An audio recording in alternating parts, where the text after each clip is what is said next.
بسم اللہ الرحمن الرحیم۔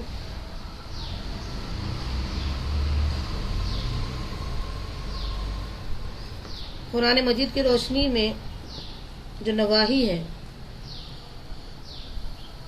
ہم گزشتہ غیبت سے متعلق قرآنی آیت اور حدیث صحیحہ کی روشنی میں بتائے تھے۔ آج ہمارا عنوان ہے جھوٹ۔ جھوٹ بولنا کبیرہ گناہ ہے۔ ان اللہ لا یہدی من ہوا مسرف کذاب۔ سورہ مومن سورت نمبر 40 کی آیت نمبر 28 میں اللہ تعالیٰ فرماتے ہیں، بے شک اللہ تعالیٰ حد سے گزرنے والوں اور جھوٹ بولنے والوں کو ہدایت نہیں دیتا۔ جھوٹ کیا ہے؟ اس کی وضاحت کرتے ہوئے آپ صلی اللہ علیہ وسلم نے ارشاد فرمایا، جس نے بچے سے کہا میرے پاس آؤ میں تمہیں کوئی چیز دوں، پھر نہ دی اس کو، تو یہ جھوٹ ہوگا۔ مسند احمد کی یہ حدیث ہے۔ جھوٹ کے بارے میں رسول اللہ صلی اللہ علیہ وسلم کے بعض ارشادات ہم چاہتے ہیں کہ آپ سے بیان کریں۔ اس میں ہم ترمذی کی حدیث کا حوالہ لیتے ہوئے بات کریں گے، جب کوئی شخص جھوٹ بولتا ہے تو جھوٹ کی بو سے فرشتہ اس سے 1 میل دور چلا جاتا ہے۔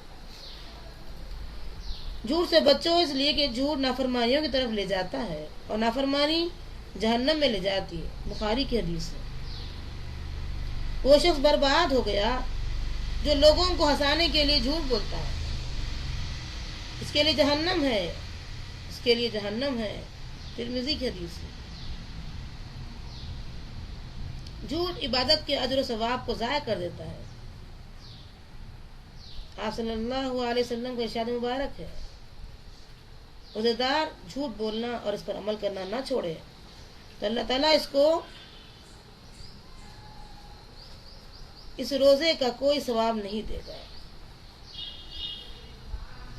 اور اللہ تعالیٰ کو اس بات کی کوئی ضرورت ہی نہیں کہ وہ کھانا پینا چھوڑ دے۔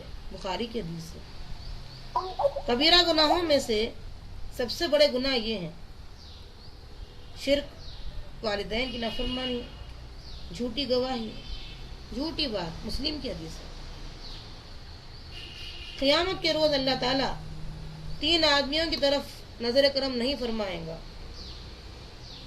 اور انہیں دردناک عذاب دے گا: بوڑھا زانی، جھوٹا حکمران اور مفلس متکبر۔ مسلم کی حدیث ہے۔ خواب میں رسول اللہ صلی اللہ علیہ وسلم نے دیکھا کہ ایک آدمی چت لیٹا ہوا ہے اور دوسرا لوہے کے جو آلے سے اس کی ایک بانچ گدی تک اور ایک آنکھ گدی تک چیر دیتا ہے، پھر دوسری جانب جا کر اس کی دوسری بانچ اور آنکھ گدی تک چیرتا ہے۔ اتنی دیر میں پہلی جانب کی گدی اور آنکھ صحیح سالم ہو جاتی ہے اور پھر اسے آ کر چیرنا شروع کر دیتا ہے۔ آپ صلی اللہ علیہ وسلم نے حضرت جبرائیل علیہ السلام سے پوچھا، یہ کون ہے؟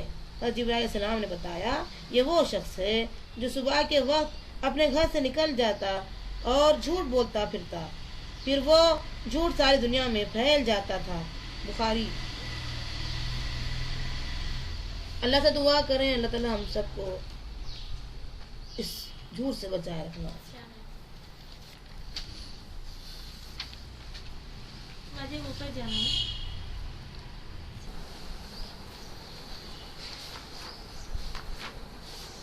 دوسرا عنوان ہم لیتے ہیں رشوت۔ رشوت لینا کبیرہ گناہ ہے۔ وَلَا تَأْكُلُوا أَمْوَالَكُمْ بَيْنَكُمْ بِالْبَاطِلِ وَتُدْلُوا بِهَا إِلَى الْحُكَّامِ لِتَأْكُلُوا فَرِيقًا مِنْ أَمْوَالِ النَّاسِ بِالْإِثْمِ وَأَنْتُمْ تَعْلَمُونَ۔ سورہ بقرہ کی آیت نمبر 188 میں، تم لوگ آپس میں دوسرے کے مال ناجائز طریقے سے نہ کھاؤ اور نہ ہی اپنے مال رشوت کے طور پر حاکموں کے پاس لے جاؤ تاکہ دوسروں کے مال کا کوئی حصہ جانتے بوجھتے ظالمانہ طریقے سے کھا سکو۔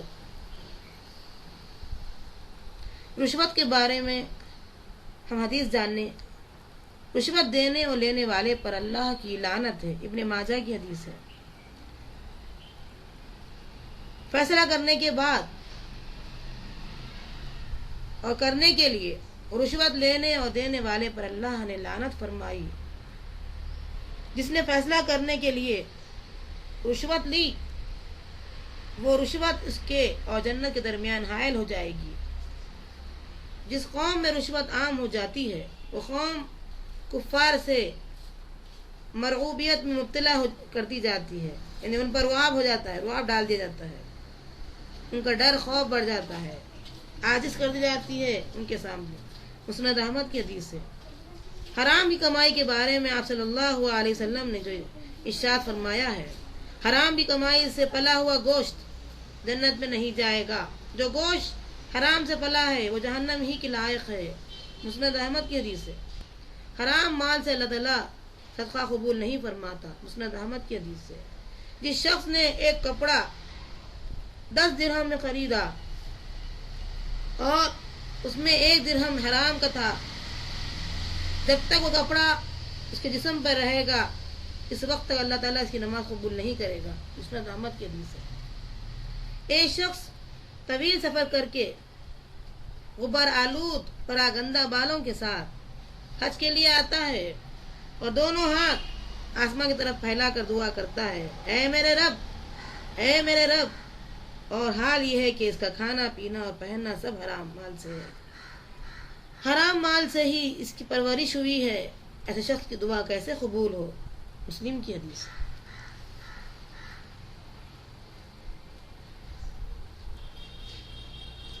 تیسرا ٹاپک آتا ہے سود۔ سود لینے دینے سے مال میں برکت ختم ہو جاتی ہے۔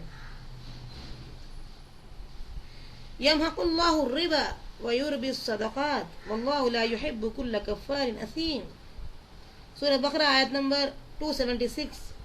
اللہ تعالیٰ سود کو گھٹاتا ہے اور صدقات کو بڑھاتا ہے۔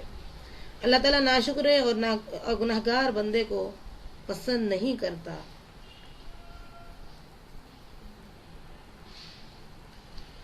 سورہ روم آیت نمبر 39 میں اللہ نے فرمایا، اور جو مال تم لوگوں کو سود پر دیتے ہو ان کے اموال سے تمہارا مال بڑھے، وہ اللہ کے ہاں نہیں بڑھتا، البتہ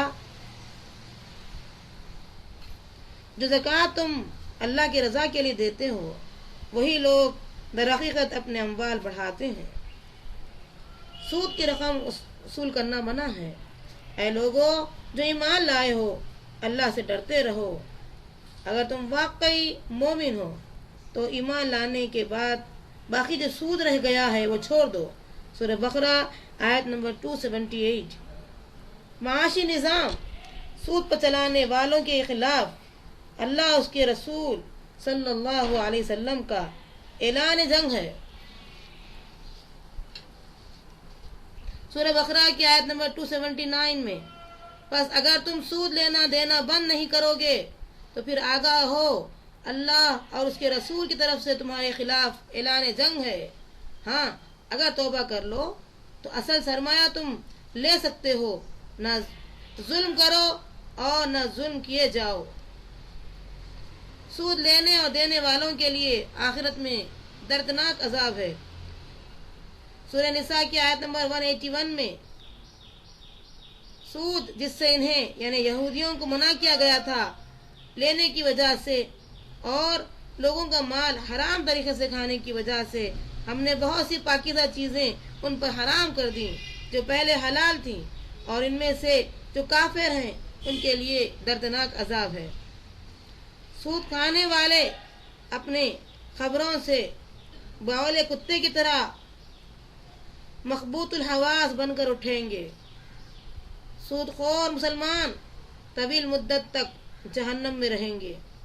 وہ لوگ جو سود کھاتے ہیں خبروں سے اس طرح اٹھیں گے جس طرح کسی کو شیطان نے چھو کر باولا کر دیا، اور ان کی یہ حالت اس لیے ہوگی کہ وہ کہتے تھے کہ تجارت اور سود ایک جیسے ہیں، حالانکہ تجارت کو اللہ نے حلال ٹھہرایا اور سود کو حرام کیا۔ بس جس شخص کے پاس اس کے رب کی طرف سے نصیحت آ گئی اور وہ سود لینے سے باز آ گیا تو پہلے وہ جو کچھ لے چکا ہے اسے معاف کر دیا جائے گا، اس کا معاملہ اللہ تعالیٰ کے ہاتھ میں ہے۔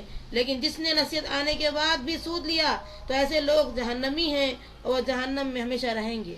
سورہ بقرہ آیت نمبر 275۔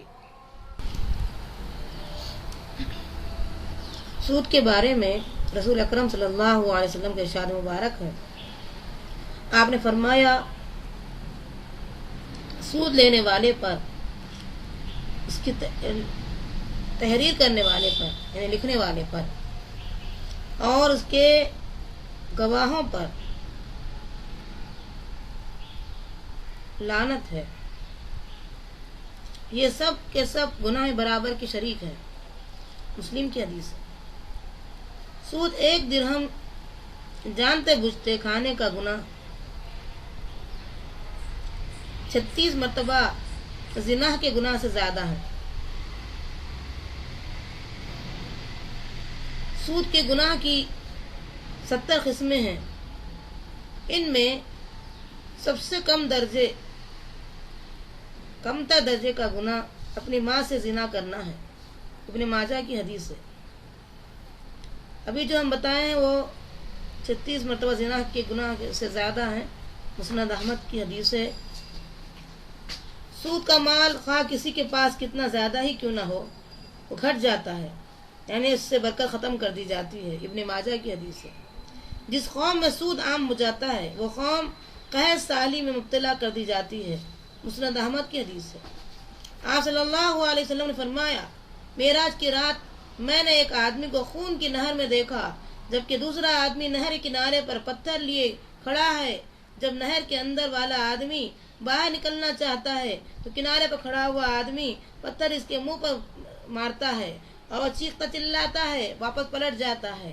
نہر والا آدمی دوبارہ نکلنے کی کوشش کرتا ہے تو باہر والا آدمی پھر اس کے منہ پر پتھر دے مارتا ہے، وہ چیختا چلاتا واپس چلا جاتا ہے۔